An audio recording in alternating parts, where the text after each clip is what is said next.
안녕하세요. 저는 남편과 결혼해 신혼생활을 하고 있는 30대 초반의 주부입니다. 저희는 결혼 후 떠난 신혼여행에서 허니문 베이비를 갖게 되어 아들까지 낳아 행복하게 잘 살고 있었어요. 저희 가족은 처음엔 10평대의 작은 집에 살았지만 얼마 후 정말 감사하게도 남편의 주택 청약에 당첨되어 30평대 아파트로 이사를 가게 되었습니다. 어릴 때부터 착실하게 남편이 주택 청약에 적금을 들어 놓은 게 당첨까지 되고 겹경사로 너무 좋은 나날이었죠. 이때까진 몰랐습니다. 이렇게 이사한 아파트가 지옥 같은 생활의 시작이 될 줄은요.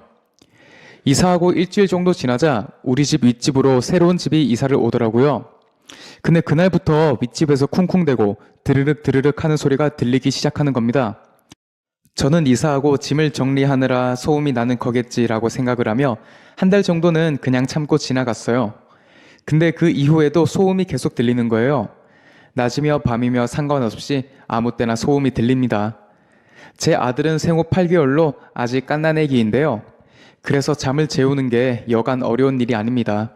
또 예민해서 작은 소리에 잘 깨기도 합니다. 저희 부부도 아기가 잘 때는 엄청 조심히 움직이고요. 근데 저희가 이렇게 신경 쓰면 뭐 하나요? 아기가 잠에 좀 들려고 하면 위에선 쿵쿵 소리가 들리기 시작합니다.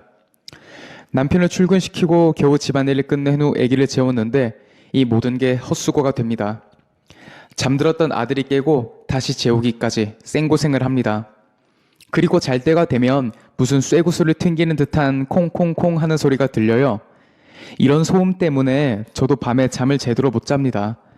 저희 남편도 회사를 다니는데 밤에는 탕탕탕 소리에 잠을 깨고 그 소리에 아기가 깨면 달래고 다시 자고 잠을 못 자서 컨디션 상태가 말이 아니라고 하더라고요. 이사 후 며칠은 그냥 참았지만 이사한 지 한 달이 넘어가는데 이건 너무한 거 아닌가요? 평소와 다름없이 또 쿵쿵쿵 소리가 나던 날 참다 도저히 안 되겠다 싶어 화가 난 채로 위에 올라가려다 참았습니다. 행여나 이사한 지 얼마 안 됐는데 이웃끼리 사이가 안 좋아지고 서로 얼굴 붉히기가 싫었어요. 그래서 저는 쪽지를 써 붙이기로 결정을 했어요. 저는 쪽지에다가 안녕하세요. 바로 밑집에 사는 땡땡땡 엄마입니다. 밤이나 낮에 쿵쿵쿵 드르륵 하는 소리가 너무 심하게 나서요. 갓난 아기를 키우고 있는데 아기가 잠을 잘 못 자 힘들어 합니다. 소음 양해 좀 부탁드릴게요. 라고 써서 문 앞에다 써 붙였습니다. 정말 다행히도 쪽지를 붙이고 난 후 소음이 안 나더라고요. 남편과도 정말 다행이다라면서 아기 잠도 잘 재우고 지냈습니다. 그리고 3일 정도 지났을까요? 이전과 다름없이 또 쿵쿵쿵 소리가 들리기 시작하는 겁니다. 이제는 쿵쿵쿵 소리에 트라우마가 생길 정도로 속에서 화가 치밀어 올랐어요. 이러다 층간소음 때문에 살인사건도 생기는구나 느꼈고요. 저는 다시 윗집에 올라가서 문을 두드렸습니다. 그러니 저랑 비슷한 또래인 여성분이 나오시더라고요. 안녕하세요. 저는 밑에 집에 사는 땡땡땡호인데요. 며칠 전에 쪽지도 붙였었는데 소음이 너무 심하게 들려서요. 라고 공손하게 말씀드렸습니다. 저의 빡친 느낌이 느껴졌을지 몰라도 최대한 미소를 지으며 공손하게 말씀드렸어요. 제가 만만하게 보였는지 윗집 여성분이 우리는 소음 안 일으켰다고 딱 잡아 떼더라고요.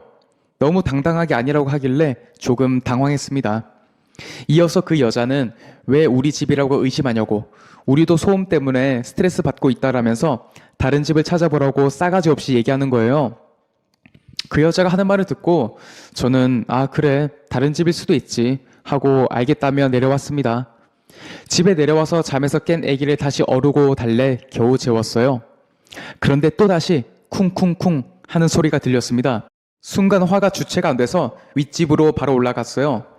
다시 문을 두드리고 확인해 보니 5살쯤 되는 애가 집에서 축구공 놀이를 하고 있더라고요. 저는 그 여자를 보고 지금 제가 공놀이를 하고 있고 그 소리가 소음으로 나는 건데 왜 아니라고 하냐 물어보니 저희 애기 지금 잠깐 그런 거지 아까는 가만히 있었다고 또 시치미를 떼더라고요. 저만 화내봤자 계속 아니라고 하니 어쩔 수 없이 저는 다시 내려왔습니다. 이런 일이 몇 번 반복됐고 저는 나중에 다시 찾아가 우리 애기 계속 잠에서 깨고 우리 신랑도 회사 출근하는데 새벽에 애 보느라 너무 고생한다고 제발 밤이라도 조용히 해달라고 울다시피 부탁을 드렸습니다. 그리고 주위에 다른 집에도 들어보니 소음 낼 만한 다른 집은 없었고 유독 그 집에서 소음이 심해 다른 집에서도 몇 번 얘기를 했다고 합니다.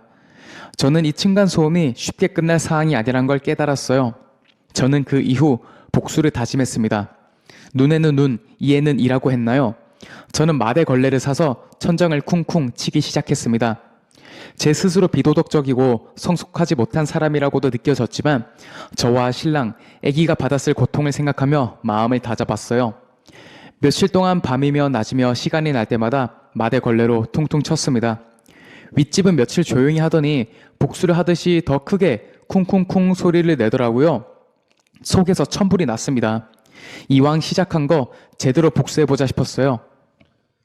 인터넷에 검색해보니 층간소음 복수용으로 나온 우퍼 스피커가 있더라고요. 가격이 17만 원이나 해 부담이 됐지만 효과가 좋다고 해서 남편에게 사자고 말을 했더니 남편도 그동안 스트레스를 많이 받았는지 당장 사라고 하더라고요.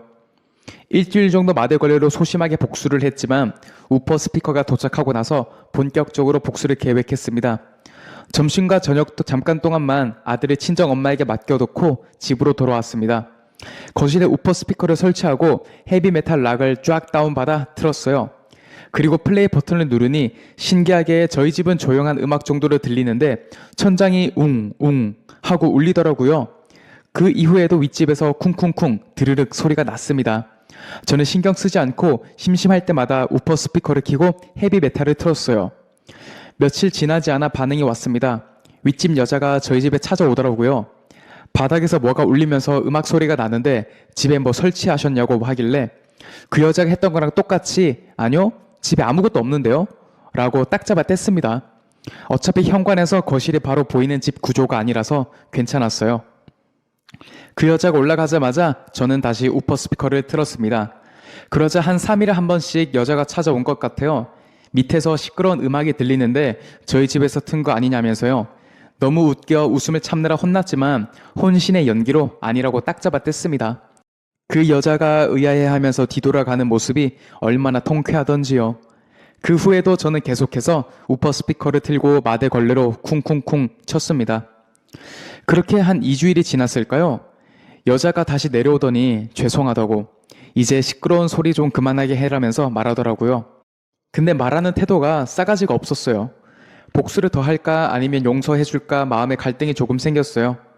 저는 그동안 복수도 좀 했고 그 여자가 사과를 하는 모습을 보니 마음이 어느 정도 풀리긴 했었습니다. 하지만 아기와 남편이 괴로워했던 모습을 생각하니 조금 더 복수를 해줘야겠더라고요. 이왕 시작한 거 따끔하게 복수를 해줘야 다시는 이런 일이 없을 것 같았습니다. 저는 또 아니라고 얘기를 하고 다른 집일 수도 있지 않냐, 저희 집은 아기도 있고 시끄럽게 음악 틀 일이 없다면서 딱 잡아떼서 얘기했습니다. 그 여자는 제 얘기를 듣더니 한숨을 푹 쉬고 다시 돌아갔습니다. 그 후에도 헤비메탈, 락음악, 랩음악 등 다양한 장르의 음악으로 윗집을 괴롭혔습니다. 저는 발라드만 주로 듣는 편이었는데 본의 아니게 다른 음악도 많이 듣게 되었어요. 덕분에 다양한 장르의 음악에 흥미도 생기게 되었고요. 그리고 한 2주일 뒤 그 여자랑 꼬마아이가 같이 내려오더라고요.